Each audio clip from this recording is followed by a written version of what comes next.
afternoon, everybody.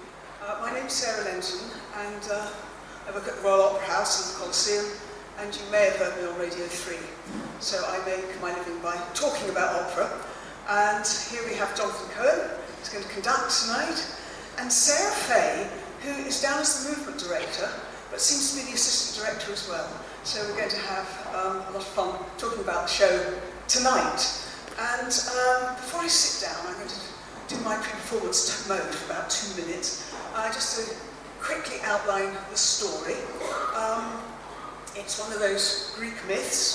Semele is immortal and has attracted the attention of Jupiter, the king of gods, and he's after her.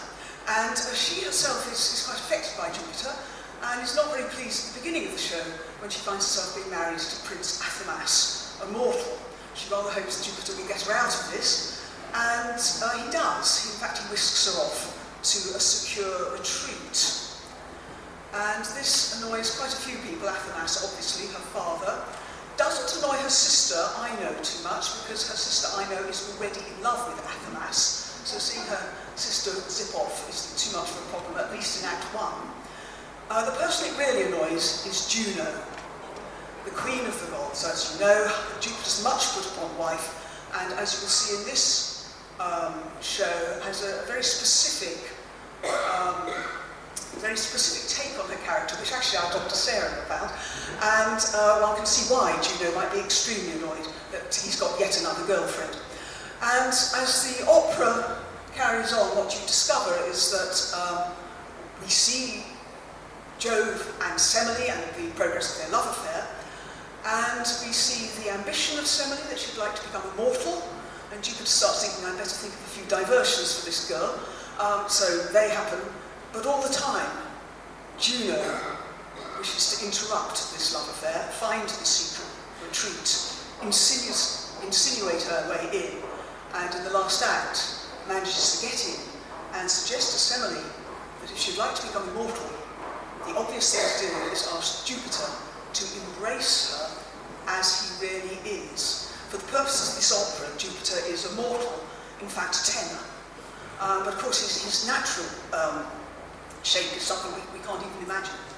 And Juno suggests to Semele that she asks Jupiter to embrace her as he is, and she does so with devastating results. So that's the show. And it was first put on in 1744, and when it was advertised, Handel said Semele in the manner of an oratorio. Very strange way to describe a piece you're going to see at Garsington Opera. Now, who shall I start? Jonathan, could you tell us, is it an oratorio? Is it an oratorio or is it an opera? I would say it's an opera. It's unusual, though, for an opera to have 10 choruses in it. That was, I mean, in terms of form, it's a kind of mix of the two, really. Because you have the sort of standard practices of the chorus playing such a big part. That would normally be the case in an oratorio, not an opera at all. And there's also sort of interesting forms in the piece. There's a lot of accompagnato recitative, which is not so usual in previous Handel pieces like that, which are very colourful. But I would say, I think Handel primarily is a very dramatic composer. It's kind of operatic. I think most of his oratorios are kind of operatic, or conceived in that way as a dramatic piece. So let's not quibble too much about terms. Let's say it's one or the other. It's an opera with a lot of chorus. An operatorio. An operatorio. But given all this chorus, Sarah, it must be a very difficult piece to stage. It's a very interesting challenge to stage it, because the chorus go from being individual characters within a community to being witnesses and almost having the one thought and the one mind when they're there as loves and graces in relation to Jove. So that they've got a corporate character and they sing as a band. And do you then move them around the stage as a block? So at the beginning of the opera, when they're just part of a community, they're like any community made up of individuals and individual behaviours. When they first come into this space, they all have their own relationship to the church that they walk into. Some like to sit at the front, some like to sit next to someone that they know, so their movement at the beginning is trying to match the authentic behaviour that a human being would have in a community in that particular situation. Later on, when we're in the heavens, it's almost like a hive mind consciousness where they all have the same impulse at the same time, by coincidence, but it's all at the same time. And in terms of the physical manifestations of their character on the stage, they're all trying to do the same thing, and they're all in tune with Jove. I see. So Jonathan, when you were rehearsing this piece, you presumably were rehearsing the chorus as you would for an oratorio. Were you conscious they were all going to start performing on stage as well? Well, yes. I mean, one of the great things about this piece is the chorus music. It's really extraordinary. Handel was a great choral composer. So that was one of the great joys about rehearsing this piece with such a great chorus as well. We have a fantastic chorus, and the music is just excellent, very dramatic. As you said, sometimes they drive the drama, they're part of it, sometimes they're commentating on the drama in, I suppose, like a sort of Greek way. They move in between the different roles. But no, I think the choral element was one of the great pleasures of working on this piece. What is wonderful about Garsington is the chorus is so young. I mean, one hears it, of course, when they sing, but I particularly noticed it when they all collapsed at the same time. I thought there are some opera companies which would not have their company collapse on stage quite so quickly and expect them to get up again. Was that fun to do? Yeah, they're a fantastic group of people to work with. They're very hungry to embody the drama completely, and there are lots of singers within the chorus that will end up having a solo career, I think. A lot of very fine actors and very fine singers, and it's very exciting to be in the room with them for a few weeks and hear them sing these choruses, which are incredible. I see. And Jonathan, I'm just looking at this stage. What is it like to conduct a Baroque opera on such a wide stage? Yeah, I mean, it presents many challenges. There's many great achievements as well of doing so. I think historically, one would never have performed on a stage this size, as opera houses got bigger and repertoire developed in a certain way. And somehow, I think also the same, for Mozart as well and that kind of thing. There would have been a much smaller area, which would have made it certainly easier for us. It doesn't mean that we can't embrace challenges, and I think certainly here at Garsington with the great acoustic, we can all hear each other reasonably well. So we've always got to bear that in mind and have good sight and good contact, and it works nicely. Because the pit is equally wide. How are you conducting this? Yeah, well, there's a harpsichord, I'm sure some of you can see down the middle, and I sit at the harpsichord because, well, it's an interesting topic. There wasn't really anything such a thing as a silent conductor in this period of music, really until late Beethoven's time. Really, a conductor or a director would have always led from the violin or from the keyboard or something like that, which is perfectly possible with the other very small space. But I think directing with the hands is kind of essential here on a big stage. So I switch between the two. There's quite a few arias and numbers in this piece, which are sometimes just continuo arias. So that's to say harpsichord and cello accompanies an aria with one singer. And at those moments I often play the harpsichord. And when everybody in the orchestra and the trumpets and the horns and when everyone's playing with the chorus, I stand up and conduct, so you might see me bobbing up and down between the two roles. Or otherwise they're watching your shoulders, are they? Yes, yeah? I'm sorry about that. I've often watched a conductor from a harpsichord. It's the body movement. Apparently Handel's wig used to have a vibration, and they used to come into the pit, and if it was vibrating they thought he was in a good mood. But without a vibration they'd be very, very worried. So you can obviously conduct by the force of personality alone. Right, it's the other way around for me. If my wig is vibrating, it means I'm not in a good mood. But who follows who with the singer? Well, that's a very good question. I mean, that's, in a way, it's the excitement of what it is to make music, is that everything's very in the moment. I mean, when you play a note of music, it happens and then it's gone forever. So in the moment we'll see who, I mean, in general everyone should follow everybody else, and then also follow me. It's like, when you're a conductor in these situations, it's like piloting a small boat in rapids. So these forces of pulling this way and pushing that way, and the excitement of a certain dramatic point in the music, you know, and you need to sort of kind of provide the ballast and the momentum and things like that. These are very lively images, and yet many people's feeling about Baroque opera is that it's rather still, that time is frozen, that the plot doesn't sort of move very fast. Do you think that's the case, Sarah? I think that's a challenge in staging it, and that actually for me, when Handel operas work well, it's when the thought of each character in each moment is really forensic, and that there's a through line of thought that keeps moving the narrative along, and that if you're resting in plot space for a while, it's doing that to explode out an emotional moment. The thing that it mustn't become, from a stage point of view, is just kind of virtuosic pyrotechnics that doesn't further your experience of what's happening or further the meaning of the narrative. So you have to be on thought, if that makes sense, that it doesn't become a mush. So how have you helped them when they do a very big aria, like there's a moment where Semele looks in a mirror, and it's a magic mirror, and she looks even more beautiful than even she thought she was. She can't believe it. She can't look away from the mirror, as you can imagine. And she says over and over again, if I persist in gazing, myself I will adore. Wow.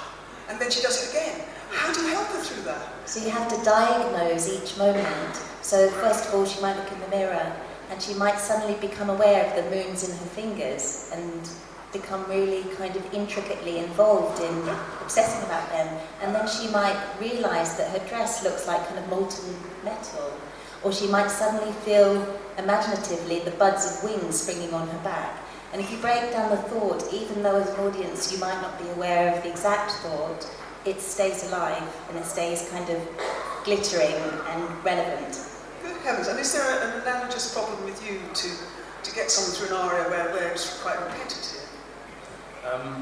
Yeah, I guess it's a similar kind of thing. I guess from the musical point of view, there's all sorts of suggestions that I think that are in the score, sort of rhetorically, the use of harmony. You can interpret something like I will adore myself in certain ways. You can be very enthusiastic and almost naive about it, can't you? You can then change it to sort of admiration, of disbelief. You can have very many different emotions that run through. The orchestra rather answer her in that aria. Do you feel the orchestra's character as well? Very much, especially in arias like that. There's always a dialogue, and the orchestra are often singing the same words. And actually that's one of the things that I have worked on a lot, and I believe in strongly, is that the orchestra have to really play the text, and then we really find a way to mesh it together. Because it's quite a pictorial piece, isn't it? Do you find there's picture painting in the orchestra? Very much, yeah. That's one of Handel's great skills as a dramatist, in how to bring the music very much alive. It's full of character, colours. You know, so when you have that wonderful overture for Somnus, Somnus is the god of sleep who appears in this opera, and there's a little overture just beforehand.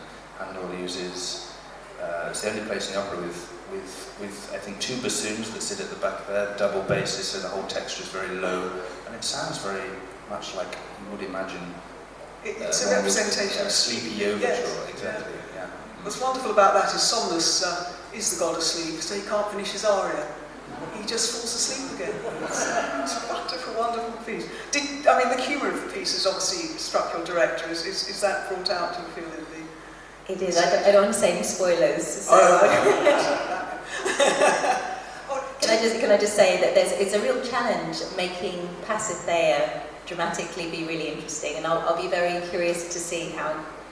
Pasithea is the nymph Juno wishes to lure Somnus awake with, so she can nick one of his magic tricks. Yes, it is an astonishing moment. Perhaps we'll just keep them tantalised on that. But are there moments in the piece that you found particularly challenging? Yes.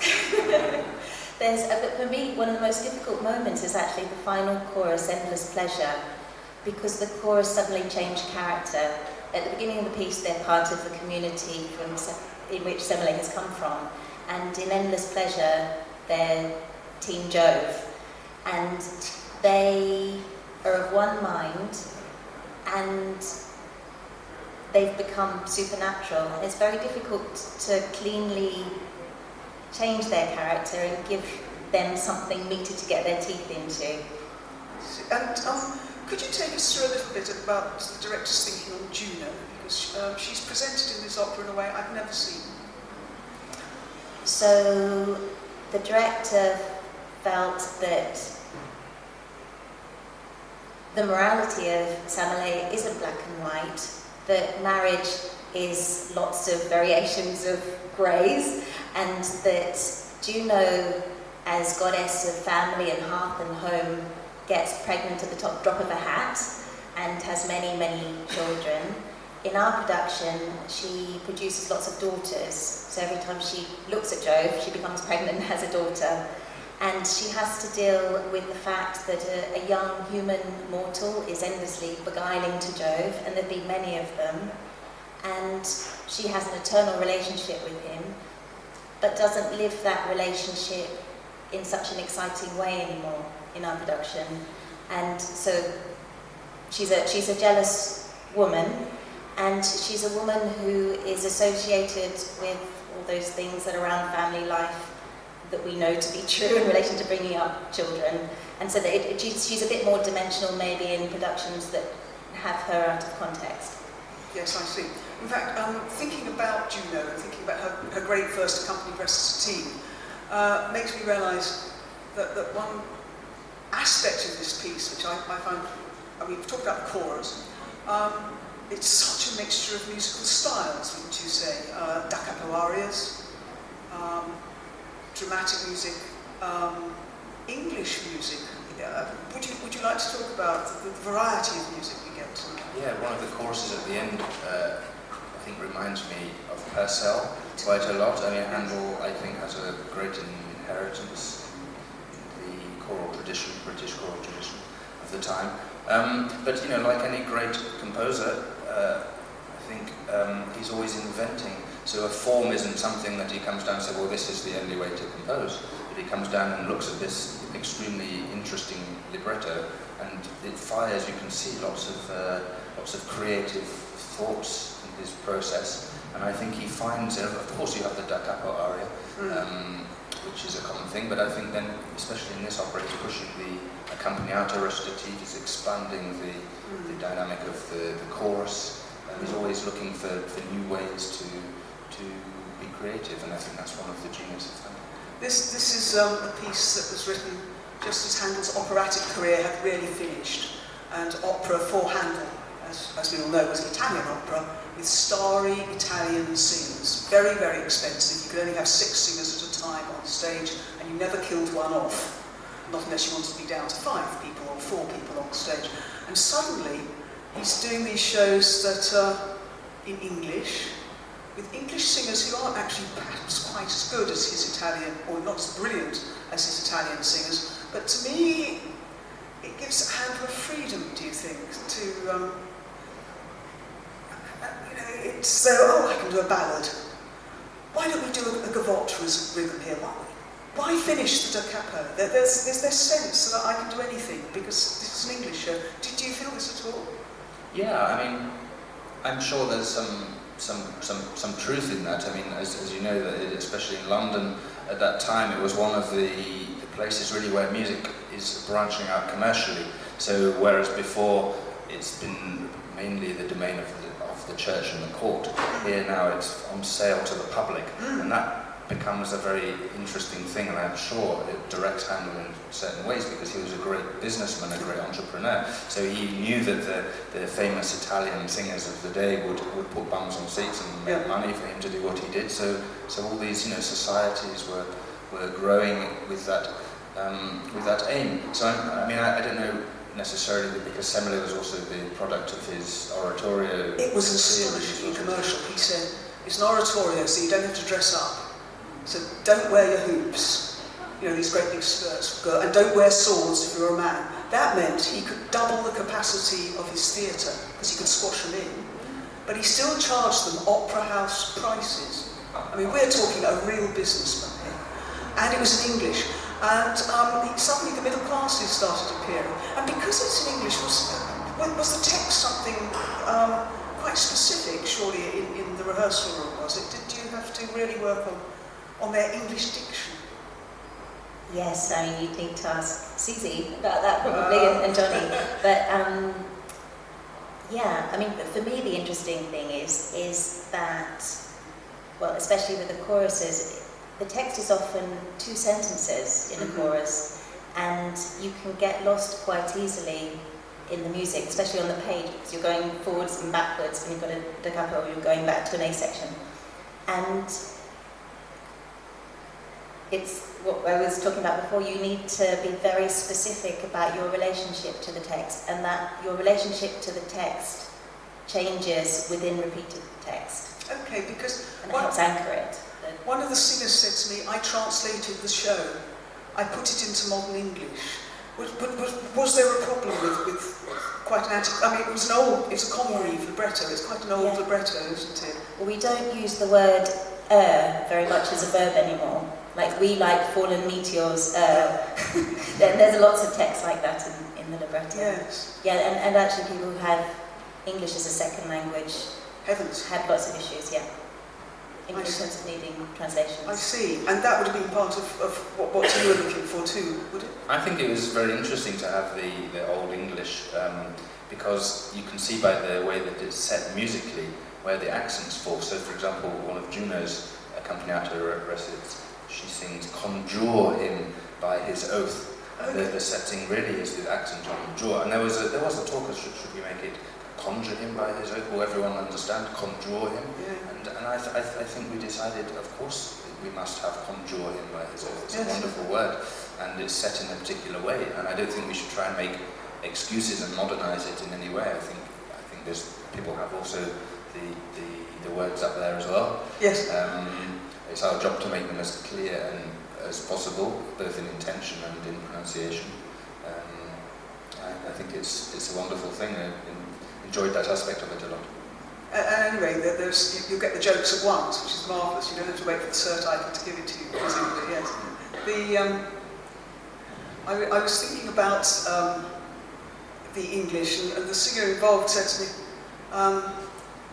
"Where'er you walk, cool gales will fan the glade," which I think many of us know that is the hit tune of Semele. She said, "Cool gales," he meant breezes. He meant breezes. And you think, yes, of course he meant breezes, and if English isn't your first language, gale does sound odd in that, and it made me realise how very bizarre the English is in some places. But this is, although Handel never meant to stage this show, he wrote stage directions in the score, and it made me think that he was visualising a theatre, and his own theatre, Haymarket, or indeed Covent Garden. And as I watched this show, I thought, he would have expected a chariot to come down at this moment. Guys, I can't see a chariot above me. Have you tried to somehow replicate some of the Baroque special effects? Ooh, that's a problem question. Yeah, I mean, the problem with Semele, or not the problem, the wonderful thing is it's about human beings in relation to gods, and with gods you have all sorts of supernatural possibilities, and you can look at some of them in relation to kind of tricks, stage tricks, and you need to find a logic in terms of rules for ways of a human being to engage physically with a god. So if you have a god, for example, who burns everyone up if he's in his real form, and he's able to take on a human form in order to be in the same room as her, then there might still be leftovers in his being that could be dangerous for a human being if he's lovemaking with her. And in our Semele, in our version, and this is a bit of a spoiler, but I'm going to tell you because it might help you to register it. Our Jove has very dangerous hands. Basically, if he touches somebody with his hands, ungloved, he would burn them up. And oh, that's why he wears gloves. Yes. Oh, right. Well, you see, many people have been saying, why does he wear gloves? Now you know. You'll be able to tell everybody over the gin and tonics. I see. Oh, that's fantastic. Well, reviewing Semele, as you think about the show, as you stand there or sit there tonight, which would be the scene that really gets you, that you've enjoyed the most? I love the death of Semele. Do you? Well, I mean, not that she dies, but the music, of course, is very, very moving at that point, and the chorus eulogy at the end, I think that's very special. There's so many moments, really. I mean, so the opera thunders up to this great end. Yeah, yes, exactly. And you? Actually, the bit that Johnny described, but also I love the scene between Ino and Athamas, and they each have an aria and then there's a duet. And especially the duet, it's so virtuosic and so dramatically dynamic. I find that really exciting. It's and astonishingly, a duet in Act 1, which you don't expect in Handel, and a quartet in Act 1, which I think is unique in his oeuvre. So that's the other great thing about this piece, ensembles all the time. Mozart is going to be born, you know, in about 15 years' time, and we can see operas moving towards ensemble. But even so, however free this piece is, one still understands the characters in their solo work, and you build up emotion after emotion after emotion, and by the end of the show, you know a character very well. But already there's a sense the characters are bouncing off each other. I'd like to know if there's anything that anybody in the audience would like to ask us while we're on stage about the piece. The gentleman over there. What do you think about the moment when she's getting bored and her sister comes to meet her? The music, when the two sisters meet. What about the moment where Semele is getting bored up in heaven?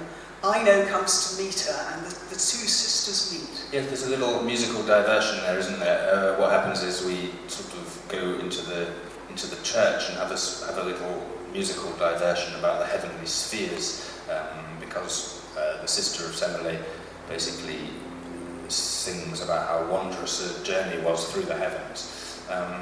So Handel takes that opportunity. We've actually cut a little part of that, but then we go on to the big chorus about the heavenly spheres and the divine. I think we've done that very beautifully on the staging. We won't reveal too much as a spoil your thing, but I mean, you know, one has to remember that especially Baroque opera is a form unto itself, and it's not the same as late Romantic opera, which has a kind of direct narrative from the beginning to the end. Often it comes with these sort of intermediate sort of scenes, which are not often joined. I mean, if you look at Rama, for example, there's a lot of sort of divertissement and from the intermedi tradition, which would put sort of essentially scenes which sometimes are not necessarily a bad thing. I think it's easy to think with a 21st century mind sometimes, but that doesn't make sense in the story, and already we started to tell that story, and then we went straight to a kind of Athamas and at the beginning, and their love story, a kind of diversion. So from a sort of narrative plot sense, Baroque opera, I think, can be challenging if you think about it. I can think, well, that doesn't make sense to spend so much time on the secondary plot issue right at the beginning. But if you think about it like that, from a certain tradition of basically scenes in operas, I think it can be interesting. It's often very challenging for directors, and from that standpoint, to make sense to a 21st century audience. But I think one thing you never want to do is sit there thinking, get on with the story. It won't help you at all, will it? And the word diversion is great. It is a diversion, and it often is that, oh, we seem to have gone off the main road altogether as well. Is there any other question anyone would like to ask?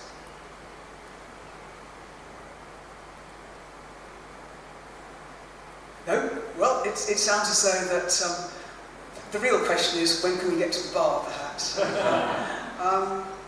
hope you enjoy the show very much. I'd like to thank Jonathan for coming here before conducting, and thank you so much, Sarah, for coming as well. Thank you.